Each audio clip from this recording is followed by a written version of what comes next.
Assalamualaikum warahmatullahi wabarakatuh.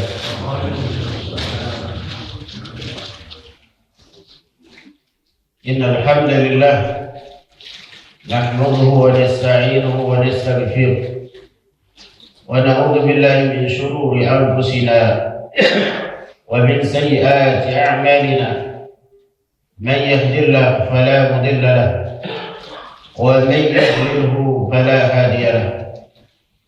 أشهد أن لا إله إلا الله وحده لا شريك له وأشهد أن محمدا عبده ورسوله لا نبي بعده. اللهم صل على محمد وعلى آل محمد كما صليت على إبراهيم وعلى آل إبراهيم وبارك على محمد وعلى آل محمد كما باركت على إبراهيم وعلى إبراهيم إنك حميد مجيد. وقال الله جل جلاله يا أيها الذين آمنوا اتقوا الله حق تقاته ولا تموتن إلا وأنتم مسلمون. وقال الله جل جلاله يا أيها الذين آمنوا اتقوا الله وقولوا قولا سديدا يصلح لكم أعمالكم ويغفر لكم ذنوبكم ومن يطع الله والرسول faqad faza fawzan 'azima. Amma ba'd. Ikhwani ta'ala, Bapak dan kawan-kawan serta anak-anak rahimani wa rahimakumullah ta'ala. Alhamdulillah, kita bersyukur kepada Allah Subhanahu wa ta'ala yang dengan rahimnya kita bisa hidup kembali, kita bisa bernapas kembali. Dengan kasih sayangnya Allah Jalla Jalaluhu, ruh kita yang tadinya Allah genggam dikembalikan lagi, dan alhamdulillah kita bisa melihat istri kita, bisa lihat anak kita, bisa ketemu saudara-saudara kita. Itu semuanya karena sifat Allah yang rahim kepada makhluknya, kepada hambanya. Namun betapa banyak makhluk atau hambanya yang ingkar kepada Allah, yang maksiat kepada Allah Subhanahu wa ta'ala. Semoga Allah Jalla Jalaluhu memberikan keistiqomahan kepada saya, kita semuanya, untuk pandai mensyukuri anugerah yang terbesar ini, yaitu diberikan kesempatan oleh Allah untuk berbuat baik. Amin ya rabbal alamin. Salam serta salat kepada Rasul kita, Nabi kita Muhammad sallallahu alaihi wasallam. Ikhwan ta'ala, Nabi sallallahu alaihi wasallam dari hadis yang diriwayatkan oleh Imam Ibnu Majah, Imam Abu Dawud, Nabi sallallahu alaihi wasallam bersabda, "Taraktukum, aku telah meninggalkan kalian, alal mithlil bayda, aku telah tinggalkan kalian agama yaitu alal mithlil bayda, yang mana agama itu di atas cahaya yang terang benderang." Kemudian Nabi mengatakan, tidak ada kebinasaan, tidak ada kehancuran kecuali kalau meninggalkan agama tersebut. Hadis ini ikhwah ta'ala sebagai targhib bagi kita, sebagai motivasi untuk saya dan kita semuanya ketika menyikapi problematika hidup hari ini. Disayangkan anak-anak muda hari ini kehilangan orientasi. Cuplikan yang sederhana, cuplikan sederhana, dialog sederhana. Ada seorang berkata kepada anak muda di sebuah warung. Kemudian orang tua ini mengatakan, "Nak, besok pagi kita ketemuan jam 6 ya." Tidak ada yang mudah jawab sepele, "Maaf Om, saya nggak biasa bangun pagi. Saya tidak biasa bangun pagi." Bapak ini tanya lagi, "Kamu bangun jam berapa?" "Jam 10. Ini adalah parameter sederhana itu harus tahu. Kalau anak muda itu kehilangan orientasi hidupnya. Apa yang saya ambil percakapan itu ketika asik ya makan di warung tersebut, maka terbayang bagi saya ya kemana anak muda di waktu pagi itu, kemana mereka semua. Karena kehancuran Islam ini, binasanya Islam itu diukur dari anak mudanya. Kalau anak mudanya jam segitu aja bangun, bagaimana dengan ini kan muhasabahnya begitu.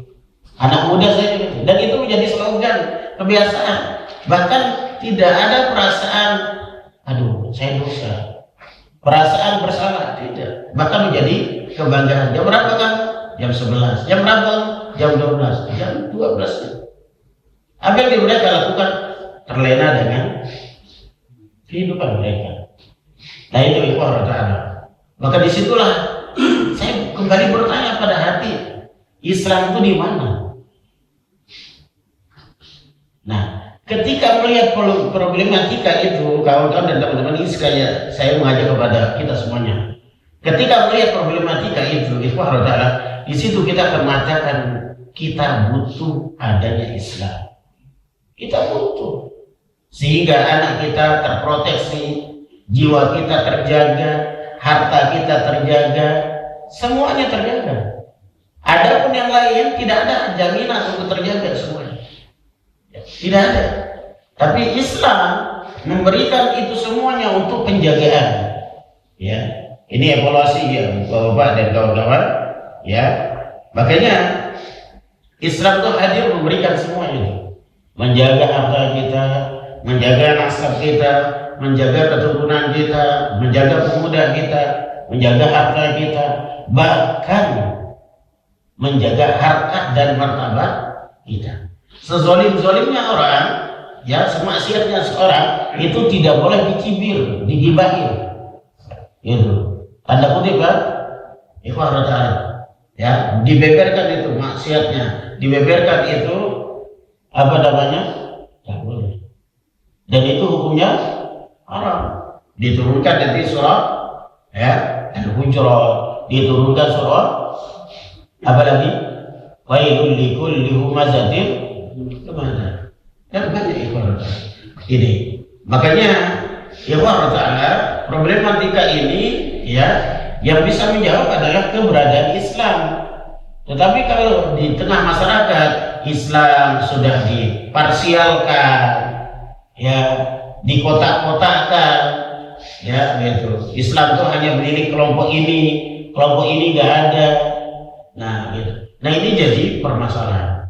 Maka dari dialog kecil, percakapan sederhana tadi, kita bisa mengambil pelajaran. Coba lihat. Jadi kalau nggak nyantri anak-anak kita, ya udah, gitu kan? Kalau nggak nyantri anak-anak kita, ya sudah masjid. Itu aja. Volumenya gitu aja.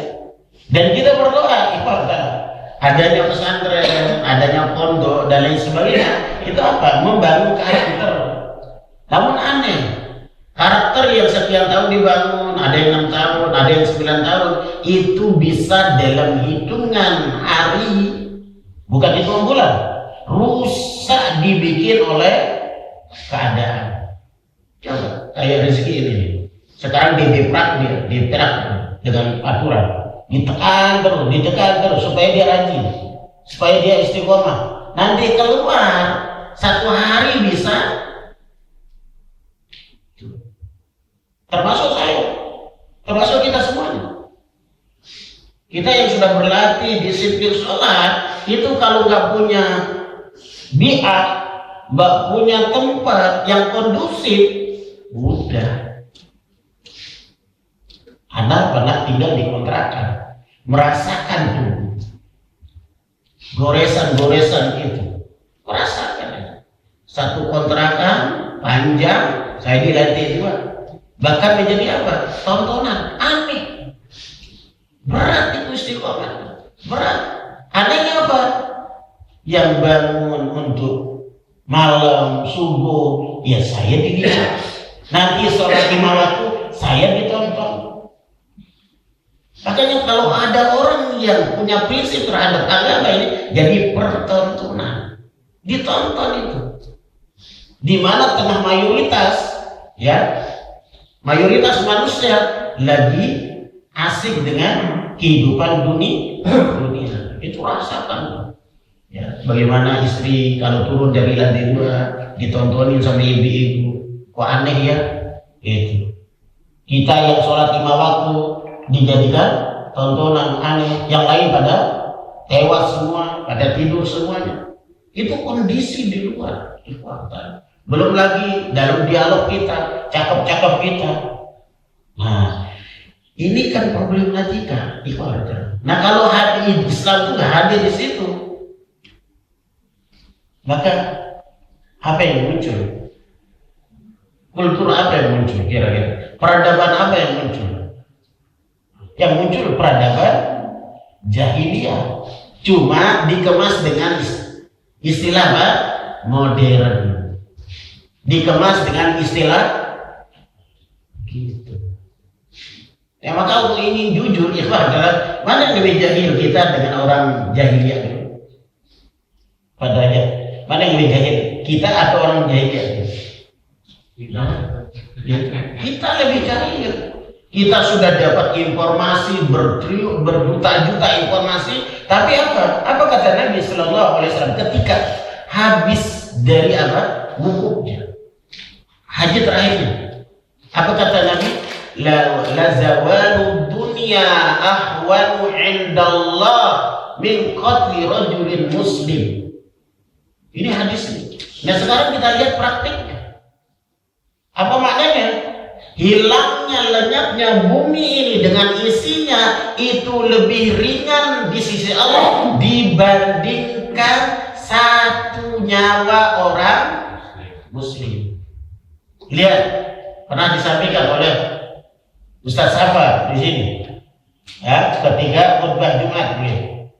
Siapa? Kisah tentang siapa? Siapa?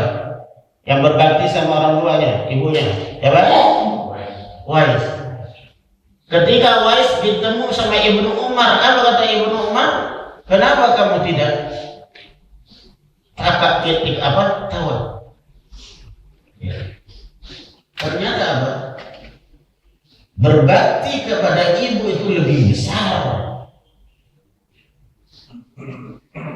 daripada tawar. Dia utamakan tadi. Nah, apa korelasinya tadi? Lenyapnya Ka'bah tadi, ya, lenyapnya dunia dan seisinya itu lebih ringan dibandingkan melayangnya, hilangnya nyawa seorang muslim. Kita lihat sekarang, nyawa orang muslim harganya berapa? Gitu. Gara-gara seorang anak muda dijanjiin nanti kalau naik SMP saya belikan HP. Nanti ya naik.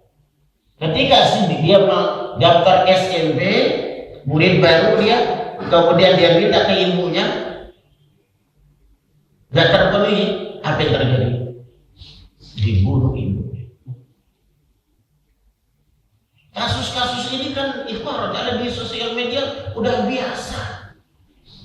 Begitu murahnya darah seorang ibu, orang tua kan. Belum kita bicara tentang pengadilan, hukum-hukum perdata hari ini. Nah, disitulah baru kita akan paham Islam itu harus hadir di tengah masyarakat. Kalau nggak hadir, rusak budaya, rusak peradaban. Saya belum sebut kasus-kasus yang lain. Ya, itu satu nyawa saya. Nabi sudah sampaikan, zawalud dunia wa ma fiha indallah. Hilangnya, lenyapnya. Nanti Anda bisa lihat ini dinukil oleh Syekh Ustaz Yazid Abdul Qadir Jawas rahimahullah dalam kitab beliau Syarah Aqidah Ahlus Sunnah wal Jamaah halaman 110. Digugil itu 3 hadis ini. Ya, apa artinya tadi? lenyapnya bumi ini beserta isinya ya di sisi Allah ya itu lebih ringan dibandingkan apa? Hilangnya nyawa seorang muslim. Maknanya apa? Nyawa orang muslim itu lebih berharga di dunia dari Ka'bah dan segala-galanya. Tapi kita lihat punya problematika hari ini apa?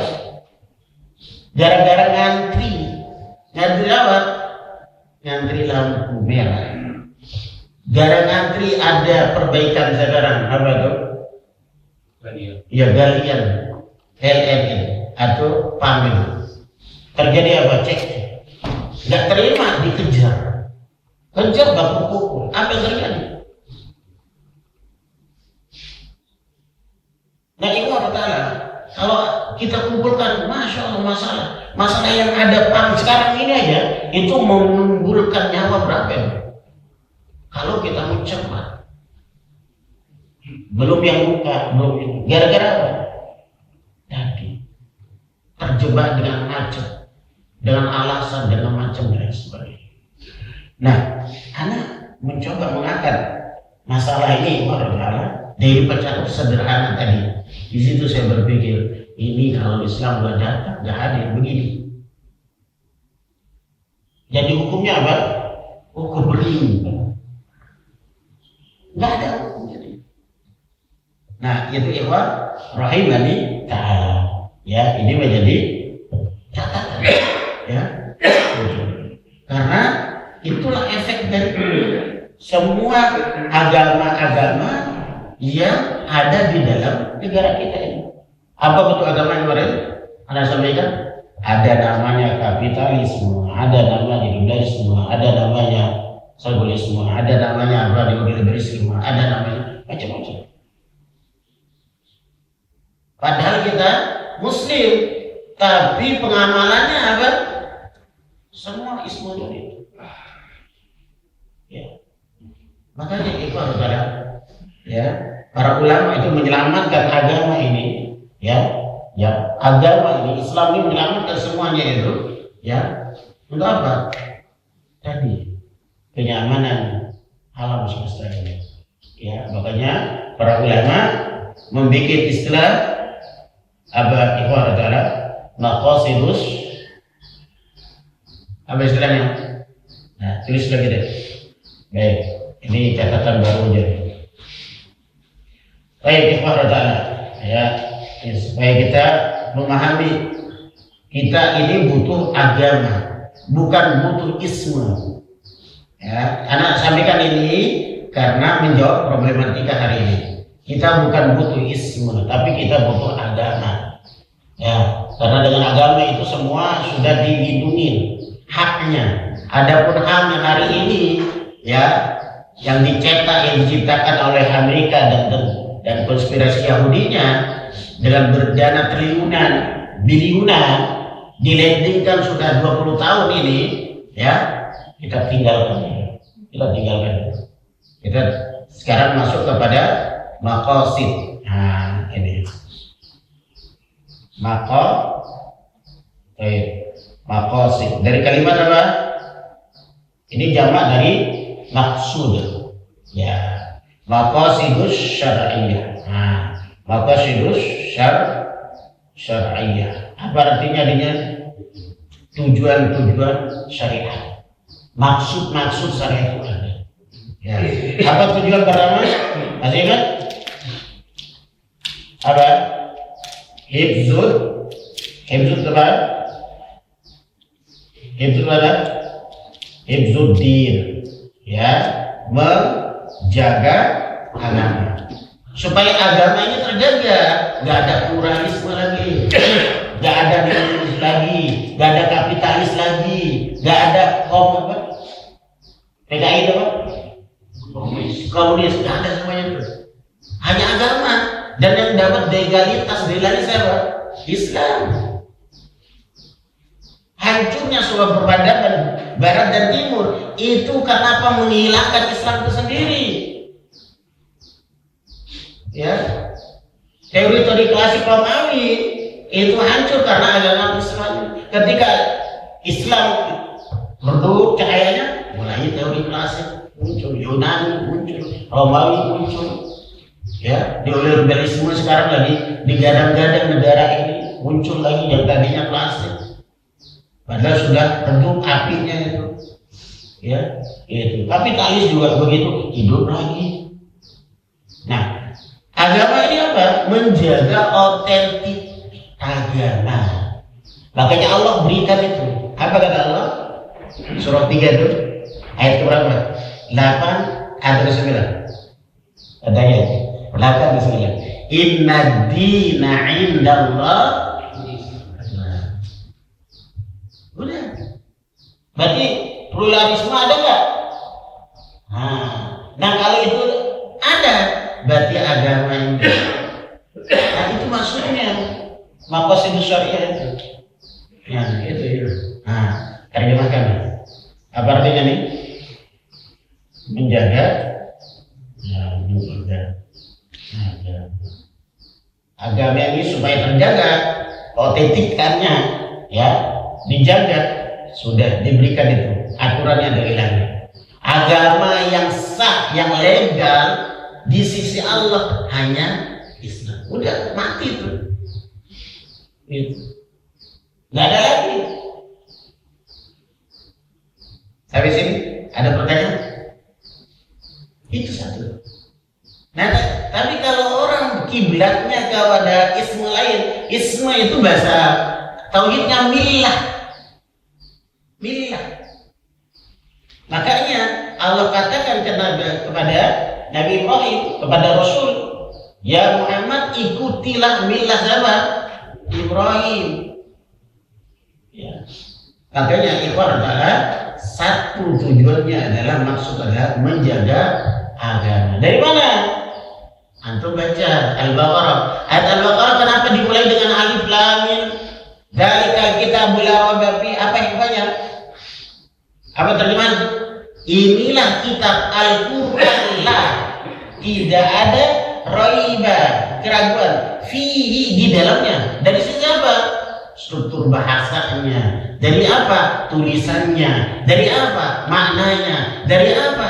Artinya, dari apa? Tafsirnya, semua terjaga. Nah, kata Syekh Sa'di rahimahullah, kalau ada satu pun keraguan seorang muslim kepada isi Al-Quran, berarti hati-hati jatuh kepada kekufuran. Gitu. Nah itu ya. Itu kalau kita buka tafsir As-Sa'di. Makanya beliau mengatakan la raiba fi. Tidak ada keraguan. Dari mana? Dari sisi mana aja, tidak ada keraguan. Dari tulisan dijaga. Ya. Dari pelafalan dijaga. Pada bukti penjagaannya itu adalah setiap tahun sejak Nabi Shallallahu Alaihi Wasallam meninggal, wafat, kemudian ada generasi sahabat, kemudian ada generasi tabi'in, ada generasi tabi'ut, muncul di generasi tabi'ut yang menjaga Al-Quran. Dari sisi apa? Ada yang harokatnya dikodifikasi, harokat, yang A, yang alif, yang ba. Generasi berikutnya setelah harokat A-nya muncul lagi harokat bawahnya. Itu ada penjagaannya. Dari siapa? Para ulama. Dari sisi apa? Guru. Makanya kalau teman-teman ada yang masuk di Ismul Lughah, bahasa itu di Biar, nanti kamu belajar di situ. Kita baru tahu tafsir itu banyak sekali. Ya, Al-Quran itu penjagaannya dari sisi apa? Setiap abad itu ada ulama yang Allah berikan kemampuan untuk menjaga itu. Ada yang menjaga huruf, ada yang menjaga tasydid, ada yang menjaga sukun. Itu dari bacaan saja. Kenapa ini baca tasydid? Ulama ini enggak bikin sukun. Itu punya masing-masing. Nah, itu dari sisi apa? Baru hurufnya. Ya. Begitu dengan hadis muncul para ulama. Nah itu baru dari sisi apa? Dustur. Apa dustur itu undang-undangnya terjaga secara tulisan. Sekarang banyak profesor menolak Al-Quran. Al-Quran itu sudah tidak relevan. Profesor, saya nggak sebut dokter, profesor. Nah itu. Ini maknanya apa? Hifzuddin. Supaya agama itu satu, maka dijagalah agama itu. Apa? Islam. Sampai ini paham? Nah, baik, lanjut. Ini saya ulangi lagi. Yang kedua, apa yang kedua? Padanya yang sudah nyata.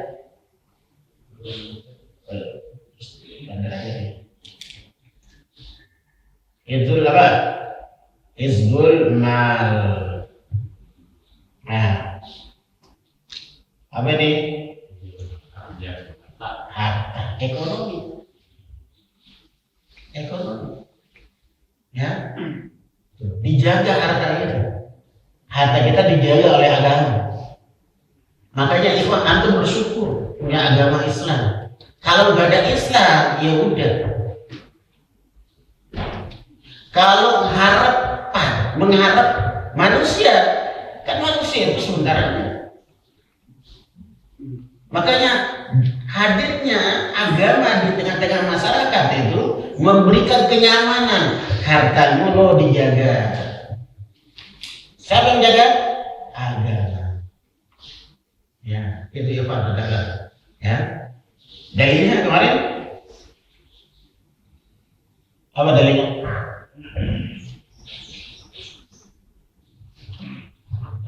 Apa dalilnya kan? Ya, Anda baca deh. Nah, ini bacanya. Nah, baca. Silakan. Ada yang punya Android. Pak Rahmat, ada Androidnya. Silakan.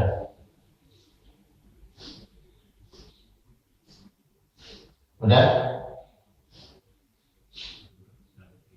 Baca. Dan janganlah kamu makan harta di antara kamu dengan jalan yang batil, dan janganlah kamu menyuap dengan harta itu pada orang hakim dengan maksud agar kamu dapat memakan sebagian harta orang lain itu dengan jalan dosa agar kamu mengetahui. Baik, ikhwan, konsekuensinya apa? Ikhwan, konsekuensinya apa? Konsekuensi dunia ada, lebih-lebih yang parah adalah di kubur nanti. Hadis Ibnu Abbas. Orang-orang yang mengambil hak milik orang lain tanpa mengambil hak milik orang lain dengan zalim, apa? Layak akan didatangkan nanti di alam kuburnya, di kuburan berapa? Ular. Min kibali rasi wa min kibali rijl. Dari arah kepalanya datang ular besar itu, dan dari arah kakinya. Ternyata berkonsekuensi kepada setelah hidup kita nanti. Orang yang makan riba, orang yang ambil hak orang lain dengan zalim, dengan menipu dan lain sebagainya, itu nanti akan didatangi oleh apa? Dua. Itu bentuk siksa kuburnya. Belum di dunia itu. Nah, itu ikhwan rahimahullah, ya.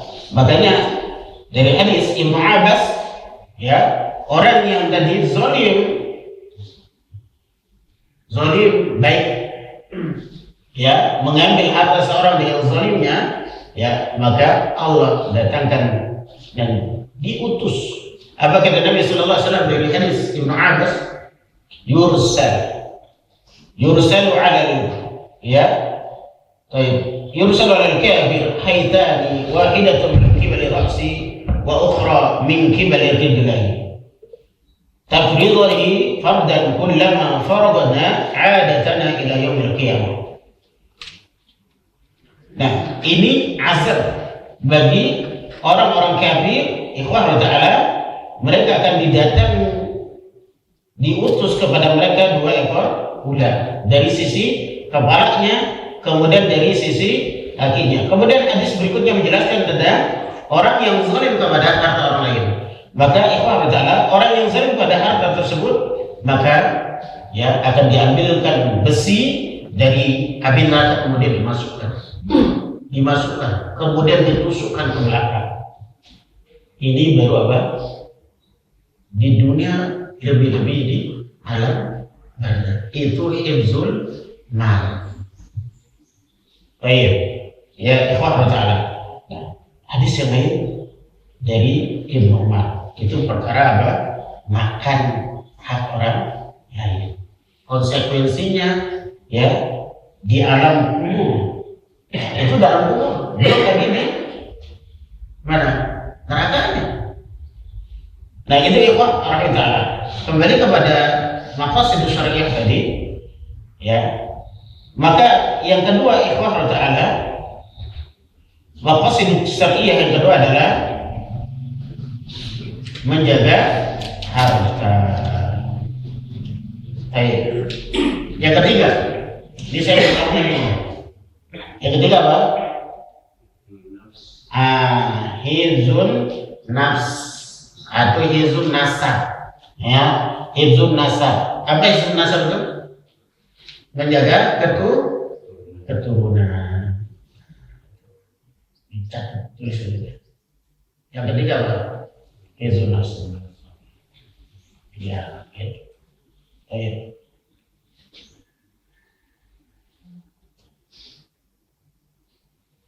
Ya, baik. Ya, hizun nasab, menjaga keturunan.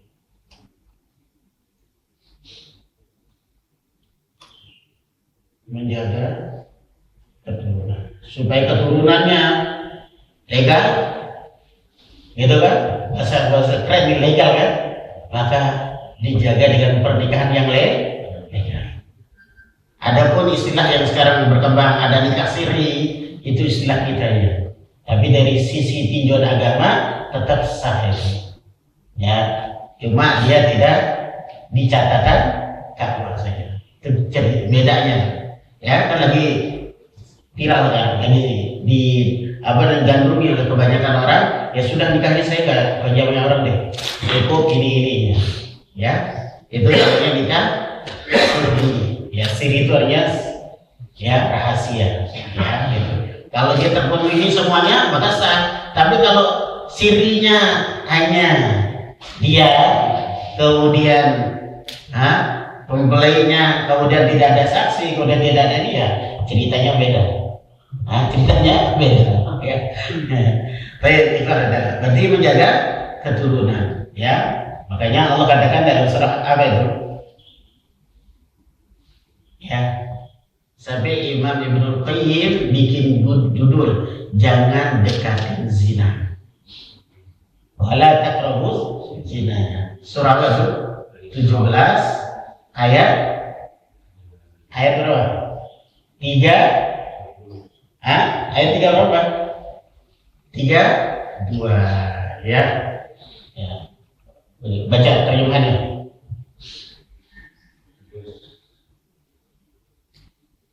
Dan janganlah kamu berbuat zina. Zina itu sungguh-sungguh perbuatan keji dan sungguh yang buruk. Ya, itu Pak. Berarti nasab gitu. Coba antum lihat sekarang.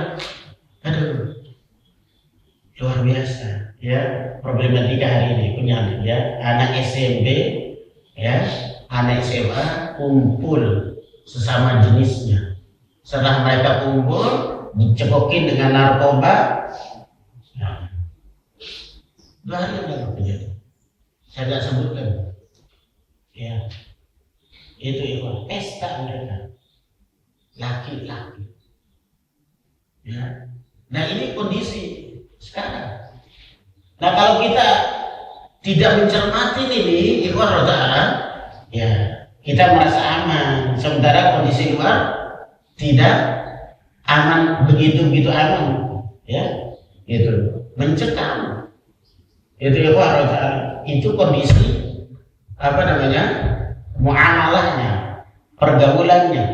Ya, mudah-mudahan anak kita ya dilindungi oleh Allah Subhanahu wa Ta'ala. Ya, makanya syariat itu datang ditutup rapat-rapat ya pintunya menuju zina itu. Begitu juga pintu kesyirikan ditutup rapat-rapat supaya tidak ada kesyirikan. Tapi kita yang apa istilahnya ya? Kita ini apa? Dibuka pintu syirik itu. Apa itu dibuka? Mulai kuburannya ditinggikan, dikasih hiasan. Kan Nabi sudah tutup itu pintu syirik. Al-Quran sudah tutup pintu-pintu zina. Al-Quran sudah tutup pintu-pintu apa? Perkara-perkara yang zalim. Tapi kita yang buka. Ya, dengan berdalil apa? Gak bebas. Berdalil apa? Gak manusiawi. Apalagi yang lagi tren 1 minggu kemarin. Ya, tentang Pak Sambo mau dihukum mati. Anggota dewan kita ngapain hukum mati? Ya, itu manusia loh. Otak Pak. Sepakat anggota dewan yang lain hukum mati, dia berkata dengan dalil akal. Kenapa? Hilangkan nyawa orang. Nah itu sampai sekarang belum ada jawabannya. Ya, nah itu. Nah hal-hal ini kan insya Allah. Nah kalau nggak diberikan betul yang jelas, ya nanti muncul lagi Pak Sambo yang lebih cerdas lagi. Begitu Pak ya. Muncul Pak Sambo yang lebih cerdik lagi dan lebih pandai lagi. Nah, ini kasus-kasus yang hari ini. Baik, Ikhwan Ta'ala. Hizbun nasab, ya, menjaga keturunan. Kemudian apa? Hifzul nafsi. Ya. Apa hifzul nafsi itu? Nyawa. Baik.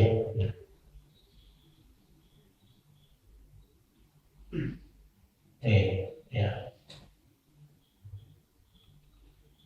Hifzul, adik-adik dicatat deh. Nafs. Ya. Menjaga jiwa atau nyawa. Jiwa kita dijaga, ya, gitu. Sekarang banyak YouTuber dokter muncul, YouTuber tanda kutip ya, YouTuber tanda kutip itu dokter, ya. Di antaranya saya zukir ya, bagi kita kawan-kawan yang sudah usia 40 tahun ke atas, bahasanya gitu kan, prolognya 40 tahun ke atas, maka hati-hati. Karena apa? Secara disebutkan nggak boleh makan gorengan banyak, karena nanti endingnya kolesterolnya akan mau naik, kemudian endingnya ke stroke. Banyak sekarang kemudian podcast dokter seperti itu, ya.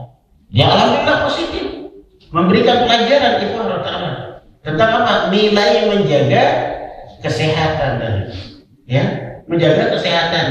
Maka ada yang mengatakan minimal kalau mau sehat tuh 0, tidak perlu bayar-bayar apa. Setelah sholat subuh katanya, ya berjalan hanya 5 menit 10 menit itu biasakan. Itu tidak ada butuh modal, jalan saja. Ya, jalan 5 menit itu sudah memompa paru-paru kita, jantung kita kembali normal, kembali sehat, beraktivitas. Tetapi ketika itu tidak dipompa, ya, maka mulai kumpulan apa? Lemak-lemak itu akan menempel. Alhamdulillah, diingatkan itu. Itu dari sini apa? Jiwa kita. Masya Allah. Antum jangan sepelekan hal ini. Anak muda sekarang angka gulanya lebih tinggi daripada orang tua. Anak muda. Anak muda sekarang banyak yang kena gula. Bukan orang tua saja, tapi anak muda. Kenapa? Banyak penyebabnya. Ya. Karena faktor satu, piksinisasi. Apa piksin itu? Ya picin itu. Picin itu membuat pertama kulit cepat menua, sel cepat menua. Piksin tuh picin tuh. Ajinomoto, gitu kan? Itu cepat menuakan sel. Ya, makanya Anda itu ya belajar ketika membaca itu dari seorang profesor, belajar menghindari hal-hal itu. Ya, makanya Anda itu sering memberikan referensi kalau ingin bikin namanya apa namanya itu, ya sudah pakai lemon dipotong-potong, masukin, kemudian masukkan ke freezer. Udah. Pagi sebelum bangun malam, sebelum subuh minum. Nanti malam atau sore minum lagi. Itu Masya Allah, hasilnya banyak. Ya, hasilnya banyak. Kalau nggak ada lemon, yang paling produktif itu untuk mengener lagi ya sel-sel itu apa? Kurma. Ambil 7 kurma, 11 kurma, udah pakai yang 500 mili itu, aku masukkan itu. Dan itu bagus, ya. Apalagi kayak saya, kayak antum. Jadi masalahnya apa? Organ di masalah metabolisme kita. Ya, metabolisme. Makanya itu adalah jangan remehkan namanya sembelit. Sembelit itu akar dari penyakit metabolisme. Yang macam-macam itu. Ya, kita tahu sembelit tidak itu ikhwan adalah kalau antum sudah 4 hari atau 3 hari tidak BAB, ya khawatir. Itu sembelit levelnya sudah middle, sudah tengah. Nah, itu ikhwan, itu dari metabolisme, dari hanus kita. Tapi ikhwan, itu namanya hifdzun nafs. Realita beda.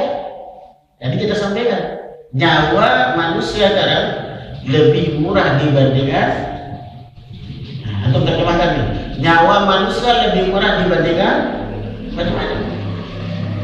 Ya, gara-gara hanya nunggu antrian emosi, ya, emosi. Akhirnya pukul orang karena pukulannya keras meninggal. Hilang nafsu. Itu ya rahimahullah. Ya. Kemudian Allah katakan hifdzun nafs, ya, yaitu menjaga ya jiwa. Baik. Ya. Apa kata Allah di dalam surah yang sama ini? Coba buka nih. Surah 17 ayat setelah zina tadi.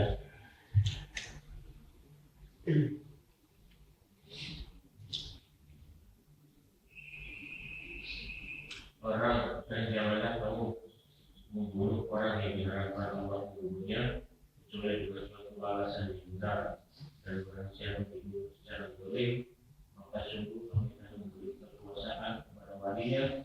Tapi janganlah walinya itu melampaui batas dalam pembunuhan, sesungguhnya dia adalah orang yang tidak beragama. Ya, ini 17, 30, ya 33. Ayat itu apa kata? Yang 3. Allah katakan, "Wala taqtulun nafsan allati harramallah." Janganlah kamu membunuh jiwa yang Allah haramkan kecuali dengan alasan yang benar. Alasan yang benar apa? Tadi ada kasus mencuri orang tua dan lain sebagainya. Maka muncul namanya kisos. Apa kata Nabi Sallallahu Alaihi Wasallam ketika Usamah bin Zaid diplomasi dengan Nabi karena ada pemuka Quraisy yang anaknya mencuri. Kemudian ya berita itu sampai kepada Rasulullah SAW. Kemudian karena ketakutan, wah ini kalau sampai kepada Nabi ini dipotong ini, ya maka dia melakukan diplomasi. Ya ini orang terdekatnya kerajaan, orang terdekatnya istana, orang ke dalamnya istana. Namanya siapa? Usama bin Zaid. Kesayangan Nabi ini, ya. Insya Allah kalau kesayangan Nabi, saya lebih bisa nggak kena hukum. Dicobalah. Sama begini-begini. Coba sampaikan kepada Nabi. Bisa ada kompensasi. Minta kompensasi supaya tidak kisos. Ketika itu Nabi Shallallahu Alaihi Wasallam mendengar ya perkataan Usama, apa kata Nabi? Talawwanal wajh. Nabi langsung berubah wajahnya dengan nada yang lantang. Nabi mengatakan laukanati Fatimah, sekiranya Fatimah sarakat mencuri, maka aku sendiri yang akan memotong tangannya. Gitu. Nabi langsung tegas, seandainya Fatimah binti Muhammad mencuri, maka aku yang memotong tangannya. Itu kata siapa? Rasulullah SAW. Ya, gitu. Nah, itu maknanya. Ya, itu ikhwan rahimahullah. Maksudnya wala taqtulun nafsal lati haramallahu illa bil haq. Dan janganlah kalian bunuh jiwa yang Allah haramkan kecuali dengan alasan yang benar. Alasan yang benar, alasan syar'i. Ditegaknya tadi hukum, ya, yaitu ada qisas. Kemudian hadis yang kita sampaikan tadi diriwayatkan oleh Imam Bukhari, Imam Muslim, ya, Ibnu Majah, An-Nasa'i, Abu Dawud. Ya, apa tadi bunyinya? Hilangnya dunia ini dengan isinya itu lebih ringan dibandingkan apa? Terbunuhnya seorang muslim, hilangnya nyawa seorang muslim. Makanya Anda kasih tadi kalau antum membaca nanti nukilan ini ada di kitabnya Ustaz Yazid Rahimahullah, yaitu Syarah Akidah Ahlu Sunnah wal Jamaah di situ. Yang ketika beliau membeberkan, ya, menjelaskan secara detail prinsip-prinsip Islam. Ada 5, ada 3 beliau bawakan hadis. Salah satu hadis ini yang saya ambil, ya, ikhwan adalah, ya, untuk menjadi apa? Renungan kita. Ternyata jiwa nyawa seorang muslim itu lebih mahal dibandingkan apa? Nah, sekarang kalau kita mau hadapkan sekarang, ya, jiwa yang hilang dengan demokrasi berapa? Ini kalau mau pro, ya, kalau kita mau pro, ya, akibat demokrasi, ya, demo di mana-mana berapa kemarin meninggal di Makassar? 10. Iya. Ya. Di Lombok berapa? Jogja berapa? Ini kalau kita mau mencoba itu, mengoperasikan itu fenomena ini, tapi aman saja, aman. Kalau sisi agamanya tetap dituntut itu, dituntut, ya. Apapun motifnya nanti semua terbuka. Apa kata Allah? Yaumatu balas. Gak ada nanti yang rahasia di hadapan Allah. Dia bunuh karena apa? Dengki. Dia bunuh karena apa? Disuruh. Dia bunuh karena motif. Semua tersingkat. Kalau sekarang kan terselubung, aman dia. Selamat dia di dunia ini. Nanti di pengadilan Allah tidak ada yang selamat. Nah, itu kadang-kadang itu karena. Makanya kita tadi belajar untuk apa? Bagaimana kondisi kita hari ini. Nah, ini Pak. Ya, makanya keluarga di Makassar itu sekarang lagi nuntut. Ya bagaimana? Mau nuntut. Ya. Nuntut bebannya lebih berat. Belum tentu masuk ke MK. Berapa tahun baru bisa? Itu pun kalau bisa. Prosesnya lama. Sekarang, ya. Anaknya siapa ini?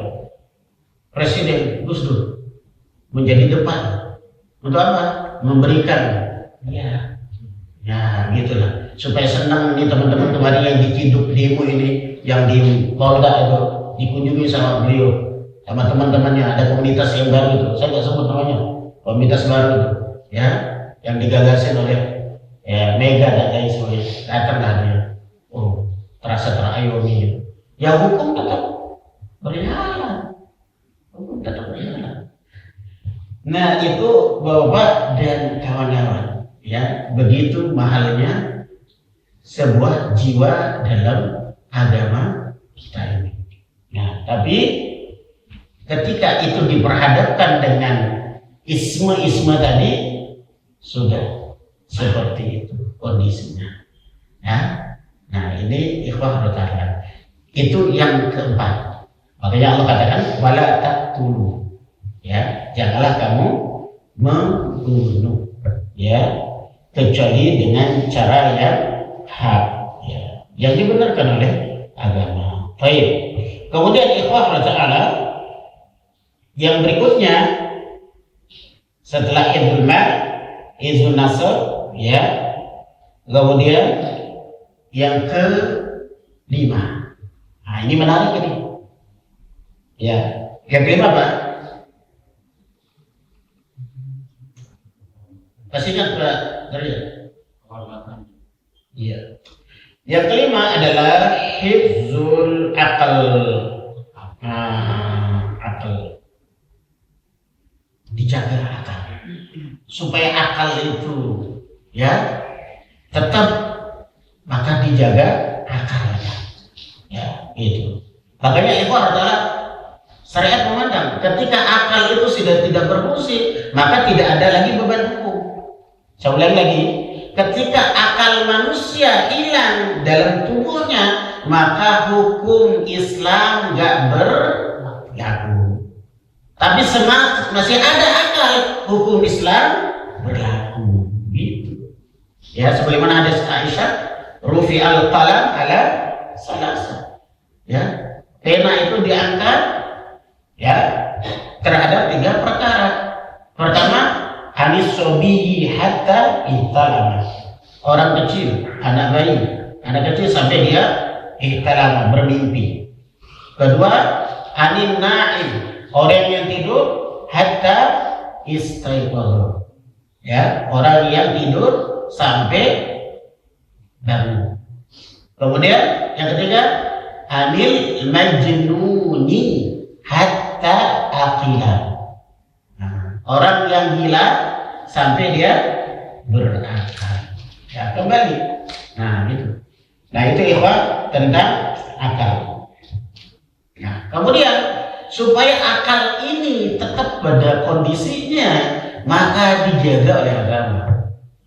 Kemarin saya sampaikan di khutbah Jumat, ya, Allah menjelaskan dalam surah ya, ya sering dibaca oleh Ustaz-Ustaz ya, surah 5 itu Al-Maidah, ya, surah 5 Al-Maidah.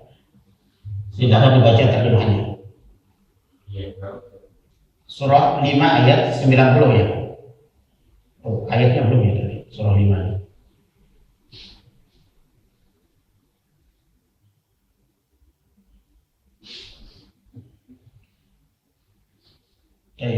Silakan baca terjemahannya. Menjaga akal. Ayat 90. Wahai orang-orang yang beriman, sesungguhnya minuman keras, berjudi, berkorban, berhala dan mengundi nasib dengan panah adalah perbuatan keji dan termasuk perbuatan setan. Maka jauhilah perbuatan itu apapun berbuat. Baik. Salah satu yang cuplik saya cuplik kemarin di khutbah juga. Pinjol di mana sekarang? Ya, kemudian judi online di mana-mana.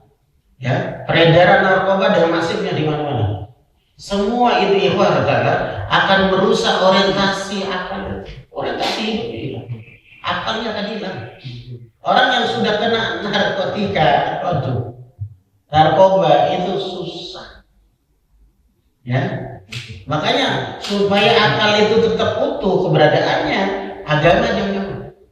Maka dalam kaidah fikihnya dan hadis Nabi, kullu muskir qalilun aw katsir. Nah gitu kan? Kullu muskir qalil aw katsir. Setiap yang memabukkan itu, zat yang memabukkan itu baik banyaknya maupun sedikit haram, tetap. Oh, saya cicipin saja, tetap haram. Nah itu kalau bicara tentang khamr, bicara tentang hal-hal yang akan merusak akal. Ya, maka orang yang sudah kena judi dan lain sebagainya, dan itu memang susah. Yang dirusak apa? Oleh minuman tadi, oleh obat-obat tadi, akal. Coba antum tanya orang-orang yang sudah konsumsi, maka dia merasa makanya salah satu lalu lintas, kecelakaan lalu lintas itu terbanyak disebabkan oleh tadi, Ada kemarin anak dari Jatiwaringin, kemudian belok di Gunung Pasar, saya lihat ada mobil, masya Allah bagus, sudah itu kiri kanan, kemudian saya lewat, lama sekali. Ternyata yang pakai ibu-ibu, kemudian istri mengatakan, yang lihat, saya nggak mungkin lihat kan, siapa saudara ini perempuan pakai baju McKinsey. Dalam hati saya diamin motor, jangan-jangan dia kena narkoba. Karena kiri kanan, sudah nggak konsen, bawa mobil. Sekarang kan driver tuh banyak yang seperti itu disebabkan karena tadi, tabrakan tuh banyak disebabkan karena apa? Karena alkohol, karena narkotika. Dia beranggapan saya kuat ini. Untuk bertahan sekian jam, dia harus minum. Itu sekarang kan. Itu. Belum lagi yang ngangkat barbel, yang hitungan bukan main, bukan 10 kilo, 80 kilo ke atas. Itu tidak serta-merta pakai otot kekuatan. Itu harus ada narkotika. Tanya beliau. Harus pakai narkotika itu.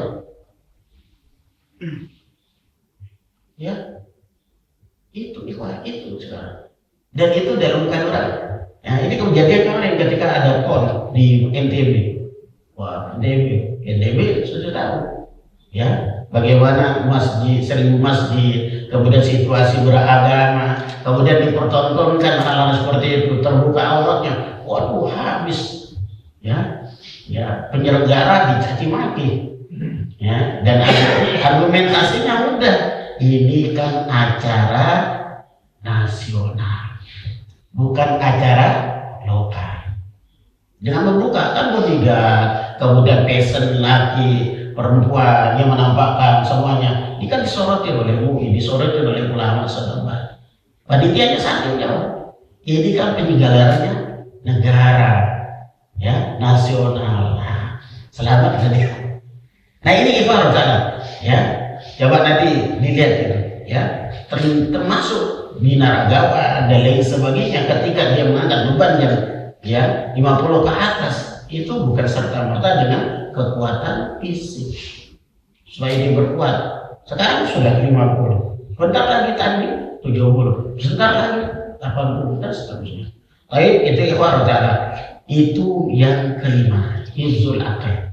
Berarti agama sudah jauh-jauh untuk apa? Mewakili semuanya itu, menutup pintu-pintu itu agar tidak akal seseorang itu hilang. Maka yang menyebabkan akal orang hilang sekarang adalah tadi narkotika, atau minuman khamr, Dan ini PR besar untuk kita semuanya, bukan hanya pejabat, bukan hanya keamanan, tapi semua punya andil jadi. Masya Allah sekarang di gang di kampung kita itu masya Allah sudah mereka bahkan masuk ke dalam dunia pendidikan. Anak baru usia 5 SD sudah disuguhin itu dengan alasan ini permen kamu jual, dikasih tahu nanti ini apa mereknya ini. Oh ini pil untuk kesehatan. Ibu-ibu yang di pasar gak paham itu. Dikasih motivasi obat kuat, pil kuat. Nah ini alasannya. Kenapa? Nah ini kejadian di kampung. Ikhwan yang dulu mana pernah tahu gitu. Nah ini ikhwan ta'ala namanya maqasidus syar'iyyah. Yang pertama itu menjaga agama, yang kedua menjaga keturunan, yang ketiga menjaga jiwa atau nyawa, yang keempat menjaga apa jiwa, ya. Yang kelima itu menjaga akal kita. Nah, ketika kita belajar ini, maka kita merasa Islam, kita butuh Islam untuk hadir di tengah masyarakat. Supaya apa? Terjaga semua itu. Nah, gitu. Adapun yang anak sebutkan di khutbah Jumat, isme itu tidak ada jaminan untuk memberikan jaminan seperti ini. Ya, yang memberikan jaminan kenyamanan hanya agama Islam. Allahu a'lam bishawab. Baik, berarti 5, ya. 5 daripada maqasidus syariah yang itu disepakati oleh para ulama. Ya, makanya maqasidus syariah ini sifatnya apa? Doruriyun. Doruriyun itu artinya butuh, kebutuhan pokok. Ya, ketika kita menyingkat tadi problematika, maka ini harus sama-sama kita sampaikan. Ya, bukan tanggung jawab dai saja. Ya, bagaimana menjaga anak kita supaya selamat anak kita. Ya, dan seterusnya. Baik, sampai di situ kawan-kawan tentang ya melanjut. Subhanallah wa bihamdik, asyhadu an la ilaha illa anta, astaghfiruka wa atubu ilaik. Assalamualaikum warahmatullahi wabarakatuh.